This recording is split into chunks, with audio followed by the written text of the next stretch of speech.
স্যাঁতসেঁতে দুর্গন্ধময় ঘরে শ্রমিকদের ঘামের সঙ্গে পা দিয়ে মেশানো হচ্ছে চিনি, রং আর সোডা মিশিয়ে তৈরি হচ্ছে গুড়।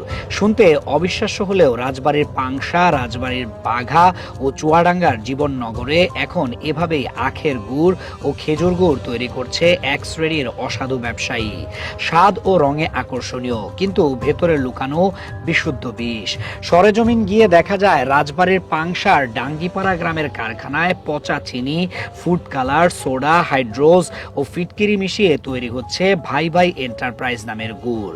শ্রমিকরা নোংরা ঘামে ভেজা শরীরে পা দিয়ে সেই মিশ্রণ নাড়ছেন। চারপাশে মশা মাছি, টিকটিকির বিচরণ। যেখানে মানুষ দাঁড়াতেও কষ্ট, সেখানে তৈরি হচ্ছে মানুষের খাবার।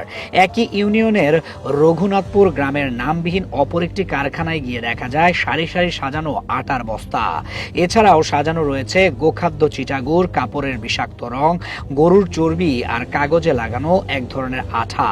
এসবের সংমিশ্রণে তারা নির্দ্বিধায় তৈরি করছেন গুড়। এসব মানুষের না পশুর খাদ্য, দেখে বোঝার উপায় নেই। ভেজাল গুড় তৈরির এই প্রক্রিয়া শুধু রাজবাড়িতেই সীমাবদ্ধ নয়। রাজশাহীর বাঘায় একইভাবে চিনি, চুন, ফিটকিরি, ডালডা ও হাইড্রোজ মিশিয়ে খেজুর গুড় তৈরি হচ্ছিল, যা পরে রাজধানী সহ দেশের বিভিন্ন বাজারে বিক্রি করা হয়। রোববার পুলিশ অভিযানে গিয়ে সেখান থেকে 50 মণ ভেজাল গুড়, 10 বস্তা চিনি, 25 কেজি চুন ও নানা রাসায়নিক উদ্ধার করে। গ্রেফতার করা হয় 7 জনকে। চুয়াডাঙ্গার জীবননগরেও একই চিত্র। খেজুর রসের সঙ্গে চিনি মিশিয়ে তৈরি হচ্ছে ভেজাল গুড়, যা সুস্বাদু খেজুর গুড় নামেই বিক্রি হচ্ছে। স্থানীয়রা বলছেন, এক সময় এখানে গাছের রস থেকে তৈরি হতো খাঁটি গুড়। এখন অর্থলোভীদের কারণে সেই ঐতিহ্য হারাচ্ছে। খাঁটি গুড় কিনতে হলে রং ও চকচকে ভাব দেখে নয়, ঘ্রাণ ও স্বাদ দেখে চিনুন।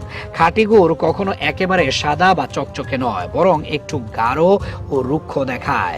অন্যথায় আমাদের পাতে গুড় নয়, বিষই উঠবে। চিকিৎসকরা সতর্ক করে বলেন, এই গুড় খেলে পাকস্থলীতে আলসার, কিডনির জটিলতা, এমনকি লিভার ও ত্বকের ক্যান্সার পর্যন্ত হতে পারে। ঢাকা মেডিকেল কলেজের পুষ্টি বিশেষজ্ঞ ডাক্তার মাহবুব আরা বলেন, হাইড্রোজ ও ফিটকিরি দেহে প্রবেশ করলে রক্তে রাসায়নিক ভারসাম্য নষ্ট হয়। দীর্ঘদিন খেলে লিভার কাজ করা বন্ধ করে দেয়। এই গুড় আসলে বিষের সমান। প্রশাসনের পক্ষ থেকে একাধিকবার অভিযান চালিয়ে জরিমানা করা হলেও কারখানাগুলো বন্ধ হয় না। এক ভেজাল কারখানার শ্রমিক স্বীকার করে বলেন, আমরা জানি এই গুড় ক্ষতিকর, কিন্তু কাজ না করলে পেটে ভাত জুটবে না, নিজেরাই এই গুড় খাই না। পাংশা উপজেলা স্বাস্থ্য পরিদর্শক তৈবুর রহমান বলেন, এভাবে